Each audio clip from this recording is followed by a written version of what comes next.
Hello everyone and welcome to my channel. My name is Bridget Ezobiako and this is Bridging Healthcare. How are you? Healthcare professionals, how are you doing? This channel is the main target of this channel is to support healthcare professionals all round and would be healthcare professionals to be effective and efficient at their job, speaking about different types of different parts of the job role. It includes your life, your balance at life, your professionalism, and everything in between, and talks about job opportunities, opportunities to go for training ideas, and I do classes as well. And so for today, I want to discuss something that is very dear to my heart. Thank you so much, all my returning subscribers. If you've not subscribed to my channel, please click the subscribe button below and hit the bell so that every time I come online, you will be the first to know. So my name is Bridget Ezobiako, and thank you for coming again and again.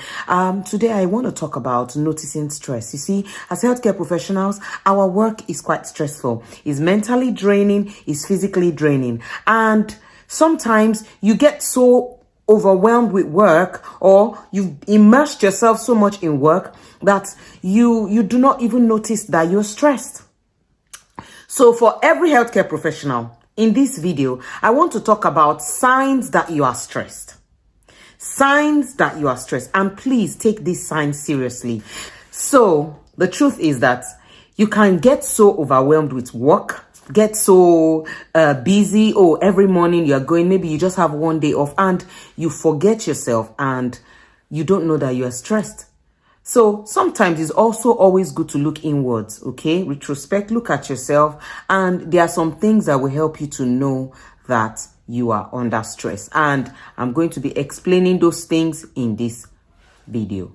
First off, if you notice that you are becoming increasingly irritable, your rota comes and you're pissed off. Why would they do this? What, you lash out. And it's not your normal personality to, just lash out like that. You're not the kind of person that easily gets irritated. Or your client moves a bowel when the shift is about to end and you're already upset. And it is not your kind of person. You're not that kind of person. You should start noticing that you are under stress. Your mood is changing. You notice that you are not always as happy as you used to be. You're not always as chatty as you used to be. You notice that you're overwhelmed with work. Oh, I feel tired. I'm having a migraine. Oh my God, this is too much. Every time you see something, it appears that it's too much. And it is not it's not how you behave. It's not how you do things. You start noticing this. Note it down. You are under stress. You are frequently tired. Every time you get back home, you sleep all through, or you are at home, you can't even do other things with your family. If your kids want to go out, if you're somebody that has kids, you can't take your children out, you can't go to the park, you can't even go to do the normal activities. You are just tired all the time. You are stressed. If your sleep pattern has changed, like you don't sleep as much as you sleep before, or you sleep more than you sleep before, you are stressed and you are going through some form of mental drainage, mental stress. Another thing is difficulty concentrating. If you're somebody that you are studying, you are adding education to your work, and you notice that it's been difficult to keep up, then you are under stress. That you just pick up your books and you cannot even read. You cannot even read one book straight through. Something is wrong. You're under stress.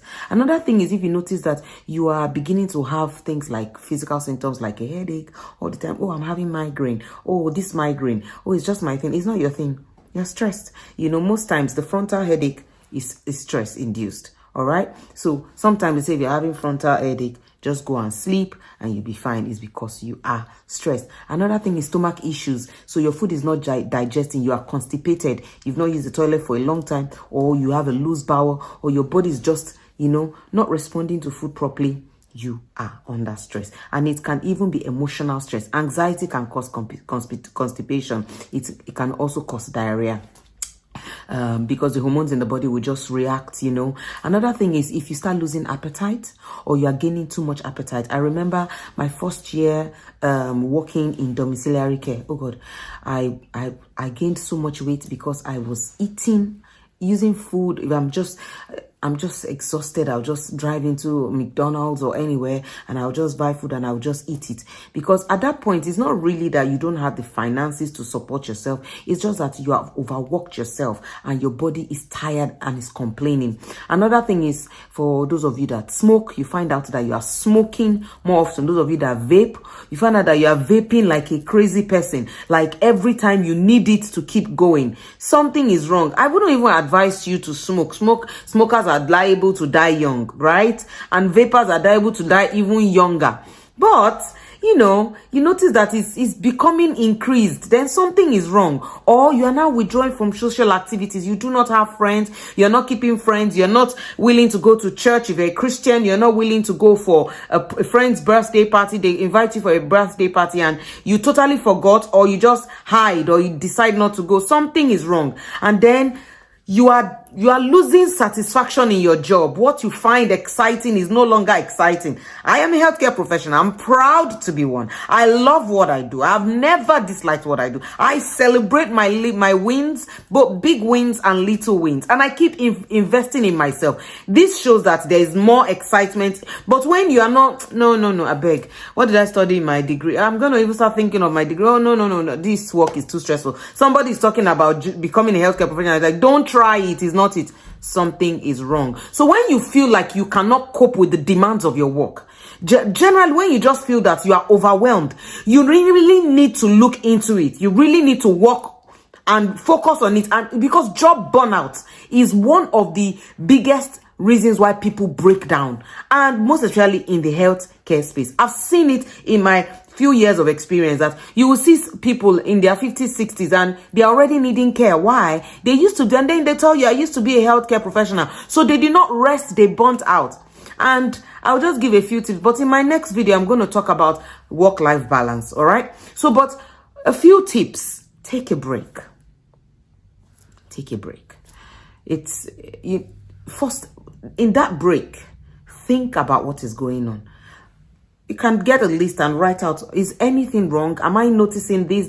If you can point out at least 3 of these things I have mentioned, then you are under stress and you really need to look into it. So once you take a break and you realize it, the problem is half solved. Now, you have taken a break, you have realized it. Now, how can you address the situation? Now, address the root cause. If your work schedule is too tight, it's not giving you time to rest, then you need to speak to your organization to say, sorry, the way my rota is, I'm not having time to rest. My mental health is being affected. I am stressed. Is there a way you can work it out for me in such a way that I have at least 1.5 days or 2 days to rest? That is one thing to do. Number 2 is drink a lot of water. Oh, water is refreshing. Drink a lot of water. It helps. I'm telling you from experience. Water is powerful.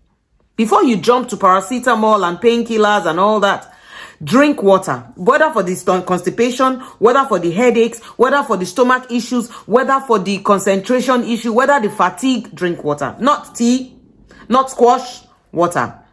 Next thing that water can do for you, because water is powerful, is have shower. Every morning before you go out, have a warm bath. There was a course I took and I delved deep into water therapy, and it was talking about how to use water to deal with trauma and stress. And I understood the power of water. I have tried it. Some days if I want to go out in the morning and I'm not feeling myself, I just go into the shower and I am there for a long time. And it's so therapeutic. It helps for blood flow. It helps for oxygen, the amount of oxygen that your blood is absorbing. It helps your body to wake up, your muscles, your bones. So don't just rush into the bath. And it's good to have a bath. Have a soak. But a shower is powerful. That fast running water. I'm telling you from experience. I'm telling you, it's amazing. So think of having a shower. Consider a vacation. Take a trip out of where you are. You don't have to travel far. You can just go to one city next door, book one hotel, sleep there. Don't walk while there, and you will get yourself back. Now, I don't want to give out all my cards, but I've told you a bit. And spend time with people you love. Spend time with people you love. If you start noticing this, you will know where the problem is. You will know probably is this particular, maybe there's a client that you visit that the work is stressing you up. Why don't you talk to your organization? That's why, I said talk to them first. All right. They are in the position to help you because the organization has to take care of both their internal and external customer. Their internal customer is the staff and their external customer is the client, and everybody deserves equal support. This is Bridget Ezobiako, and thank you for coming again to this channel. How to know that you are stressed as a healthcare professional and how to deal with it, because a stressed healthcare professional is a non-effective healthcare professional. You can't do your best. I'm telling you, you can't make wise choices. You are not impatient. You're not able to give your best, and you are not even happy after you've done your job. So why do it if you can actually do it in a better way? So this is Bridget Ezobiako, and thank you for coming again and again. And don't forget, tell your friends. This video has to go viral, okay? All right, see you in another video. Thank you so much. Bye.